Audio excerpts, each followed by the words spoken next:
Hi everybody, hope you're doing well. Welcome back to the MCN for Friday. We're ending off the week. There's not a huge amount going on in the community, but there's some interesting stories, revelations, interesting things to talk about, and community-based chatter, which I think is really important. So we'll kick off with this. Act 8.4, it's in full swing at the moment. I'm definitely going to be doing a lot more over the weekend, especially when I've got a bit of time. But managing my energy is something that's really important. Personal energy, of course, but the grind when it comes to MCOC. I will blast through so many energy refills, and I don't really feel that inclined to spend more units to get energy refills. I'd rather burn through free energy and do it in a kind of like a more less costly pace. And of course, look, it's up to you. If you want to go and blast through a load of it right now, hey, you do you at the end of the day. But I want to save my units a little bit, and I'm feeling that I would have to spend, I think it's an additional 300 to maybe upwards of 500 units. And it's like that clears me out of my farming. That puts me under 10,000 units. You've got to be very careful about these things and be as savvy as possible. But I thought it was interesting to do a little bit of Act 8.4 or Act 8 in general coverage. A link in the description will be to a thread of tips and strategies, which is really interesting. Act 8.4 tips and strategies that was started by Captain Rogers. Shout out to Captain Rogers, we featured him before. I don't know why people disagree with it. People have put some really helpful stuff in there, like some really nice stuff going, oh, this interacts with this, and it's good. It just gets the community talking and a vibe around it, because it seems of late, especially in this last year, and actually, yeah, this year, actually 2024, seems to be quiet when it comes to stuff. It's not heralded as a big thing anymore when it comes to like this new content. But look, it's spicy and interesting nevertheless. It was interesting as well to read a few things when it comes to like how people approach the what is it called? I keep saying it wrong. Glycan fight. So as 13579 Rebel says, when I first tried the fight, I hated it. I didn't think that I could punish specials or would get intercepted. I ended up leaving the quest after sinking a couple of revives. Then I tried again this morning and everything changed. I didn't know Glycan idles after his special animations, so you can punish him. It definitely makes the fight easier because, you know, they did say in the live stream it's all about punishing. I took 1.5 phases with my Sunspot, the rest of the phase 2 with Doom, and the rest phase with Toad. No revives were used. And it's nice and wholesome. I look forward to fighting 2 more times. Nice. You know, that's wholesome. Some people haven't really kind of like enjoyed the fight. And of course, if you look about this particular, you know, voting of the 88 people that voted, 23% were with Citalis being, you know, enjoyable. 17% Behemoth. That Kabam admitted they did a bit of an L with that one. So Ass Tits, again, I'm saying that incorrectly. That was done as a joke. It never gets old, that one. Glycan gets 25%. So that's kind of like pretty strong for Cerastus with it. I am seeing a lot of people mention that Glycan has a lot of AI-based issues and weird type of interaction. Glycan is far my least favorite boring fight. Each phase is basically the same as the others. In some ways, I quite like that, so you don't have to kind of like overly, you know, get funky with it. And Glycan came up with no noticeable bugs. Absolutely. I think somebody was saying about I agree that Glycan is the worst, not fun at all, and laggy. That's what I've seen a lot of people saying. It's laggy, or there's some stuff with it that's just not great. But in any case, you know, it is what it is with that one. Go and check out in the link in the description the tips and strategies thread, and I'll try and do like a guide at some point. I'm still deciding what I want to do over the weekend, especially because I've got to work on some other projects. So maybe I'll do Act 8.4 based guides. I don't know. Also, just quickly, a lot of people have noticed that Act 8.3 has some bugged path rewards. Kabam have clarified this particular situation. This was as of yesterday. The team is made aware that the issue yesterday and quickly fixed the path rewards. We understand this means a handful of summoners completed the paths to incorrect rewards. The team is still deliberating if we can handle this with the power of data, sending things to the impacted accounts, or if this is an issue for support tickets. Typically, we hold off communications until we have information, but I felt it was better to let you know we're working on it. I will update you more. Of course, this is Act 8.3, and this was noted as of a couple of days ago. So, of course, it's not Act 8.4 because, you know, it is what it is. But people are pushing towards Act 8.4, so they're going for Act 8.3 because they want to get the opportunity to be Valiant. This is the best opportunity to be Valiant in 2024 without having to go with, you know, a little bit of Winter or Woe, maybe doing a completion of the Necropolis, maybe July 4th deals. Look, it's going to be down to you how you feel that you're going to be getting yourself Valiant for that. But I hope that gives you a bit of an idea. That Kabam are working on it if you've seen any type of, excuse me,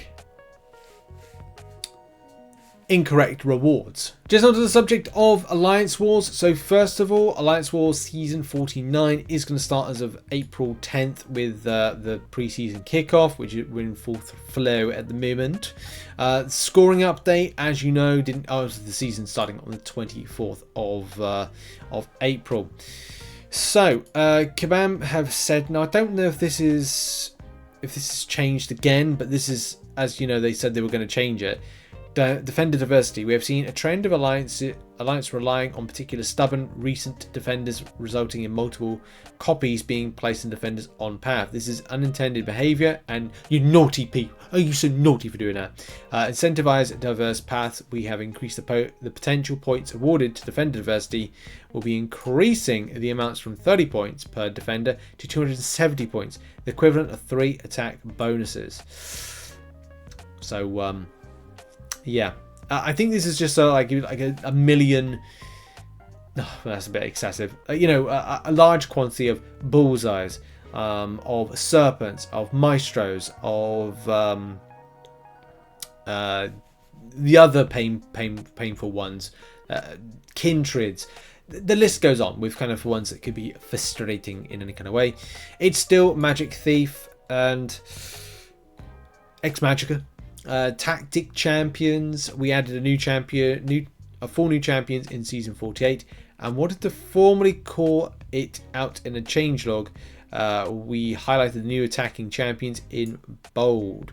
So new attacking attack tactic champion list: White Tiger, Man Thing, Sunspot, and Dust. Dust, I hear, has got a bug. I think somebody even mentioned it to me. This is something that I need to investigate a bit further. It popped up briefly and it's kind of gone away, but I don't know if it's because not a large quantity of the player base have Dust. They haven't discovered this particular bug.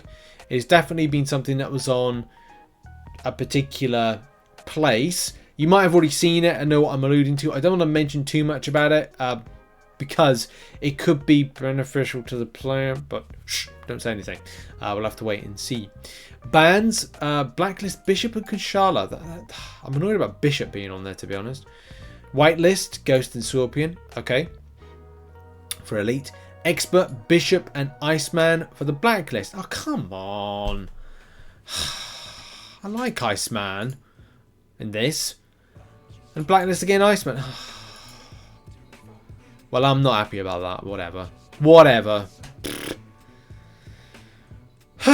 Right, yes, it's annoying. Oh, 33 disagree, not great. Maybe that's because of like Magic Thief and it being copy paste. What are your thoughts on this particular new season coming in? Is it just a bit lazy? Is it interesting? Is it annoying? Is it you happy about it? Thoughts, as always, in those comments.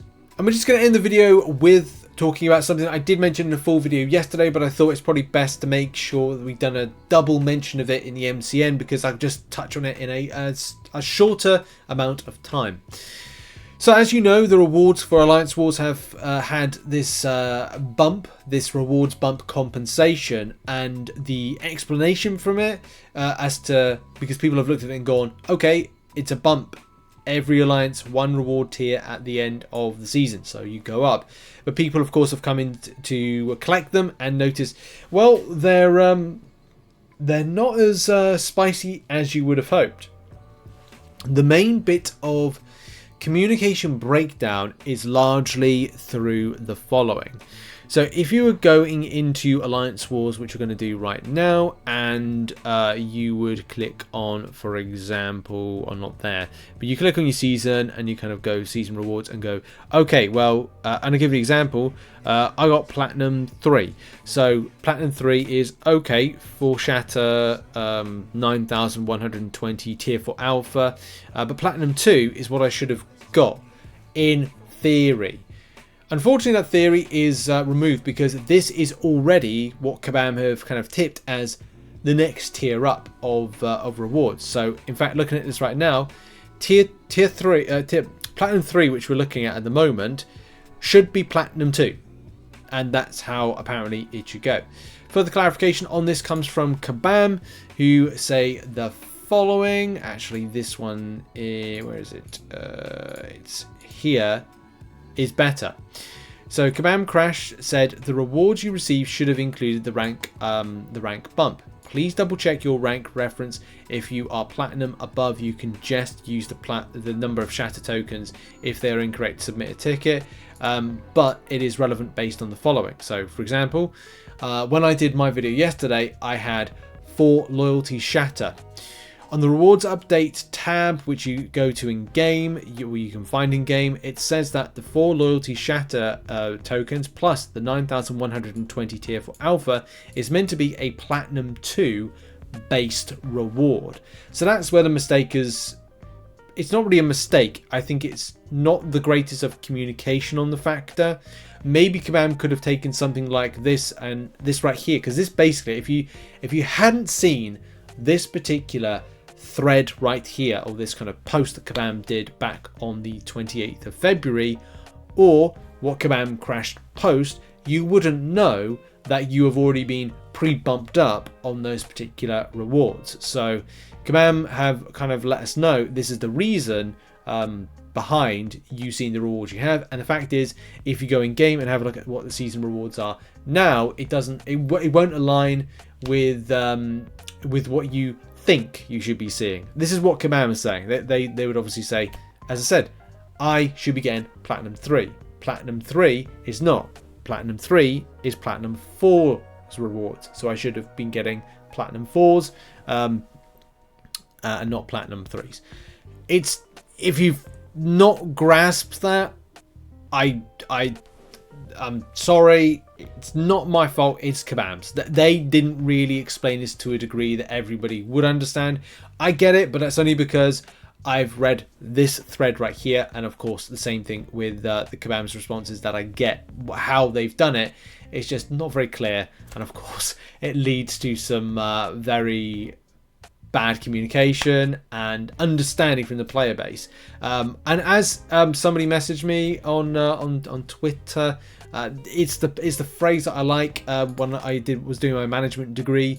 Keep it simple, stupid. Shout out to David. Actually, just read David message to say, like, the way they have gone about it and explained it, what they did is just confusing. I totally agree, but that's what it is, and of course that's Kabam with it. But anyway, that has been the video. Thank you very much for watching. Check out some other content located on screen.